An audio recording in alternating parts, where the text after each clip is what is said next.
this is the only way onto and off the island? That's it. This runs every 2 hours, both ways.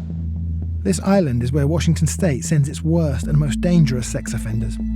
They are deemed sexually violent predators, whose crimes and personality disorders are considered so extreme that they need to be separated from society.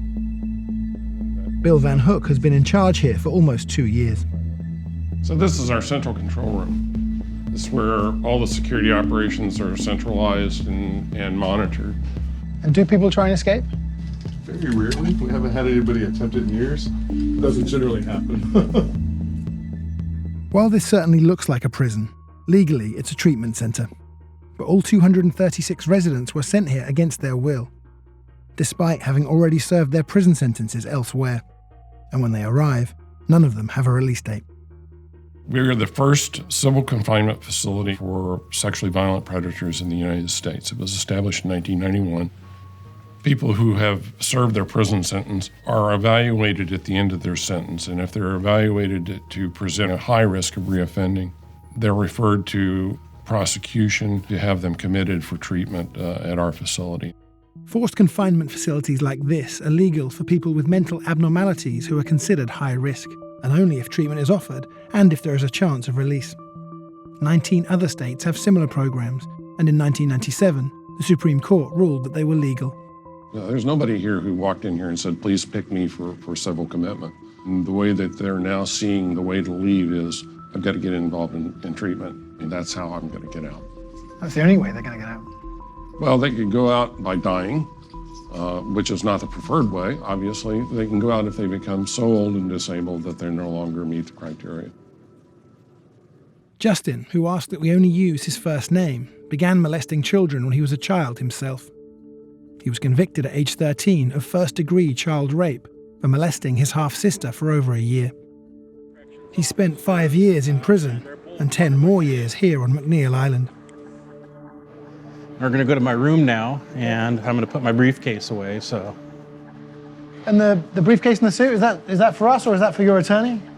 I always like to dress appropriately, so yeah. I'm very festive. I like decorating. Like many sex offenders, Justin was himself abused. He was also diagnosed with ADHD and antisocial personality disorder. I'm both a victim of a sexual assault and a physical assault. And I will tell you that it took forever for me to forgive myself for what I've done. I got my siblings, who I victimized, and it's like, you know what? I have something to prove to them. I need to leave them a legacy and say, hey, you know what? Justin is not this bad person anymore.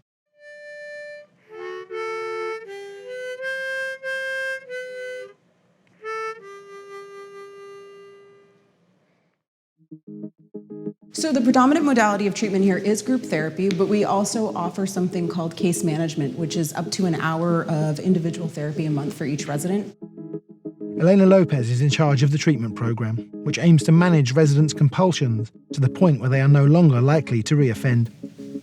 This visual depiction helps them understand that certain things come from within inside ourselves and certain things are external to us that we still need to be mindful of. So the aim is to manage their urges and instincts rather than get rid of them? Absolutely. So the purpose of our treatment program is to manage their risk. It's not to eradicate or eliminate or get rid of, because most of our residents may always have a proclivity for deviance in some way, whether that's for children or non-consensual sex or other. Justin, who has spent 19 years of his life incarcerated, eventually engaged with the treatment program and is now convinced he will not commit sex offences again. And, given the crimes you did commit, do you think you were born capable of committing those crimes? Absolutely not. Absolutely not. So what do you think now, made you capable of doing those things? I would beg to ask the question, what led up to, being in an environment where I felt hurt, where I felt angry, where I felt rejected. But those are fairly common feelings for people to feel. You could feel those things again. Of course I could, but now I have different ways of dealing with them, So you're managing your desires, your emotions, your reactions to situations. Does that mean you still have desires about children? for No, example? I don't. And I don't. It's just,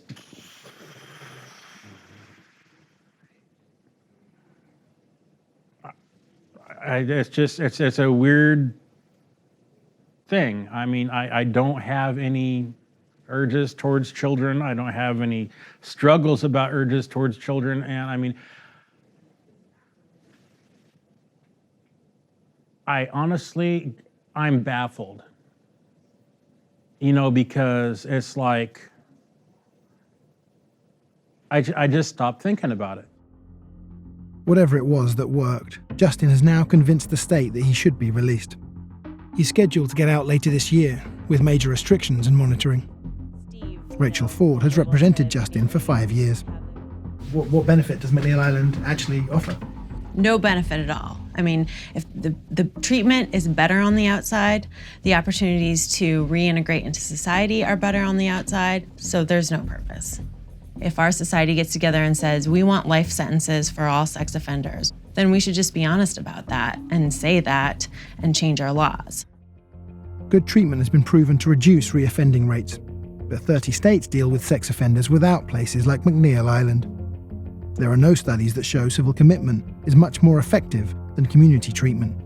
Wayne, who also asked that we only use a single name, repeatedly sexually assaulted young children and was convicted of child molestation and statutory rape.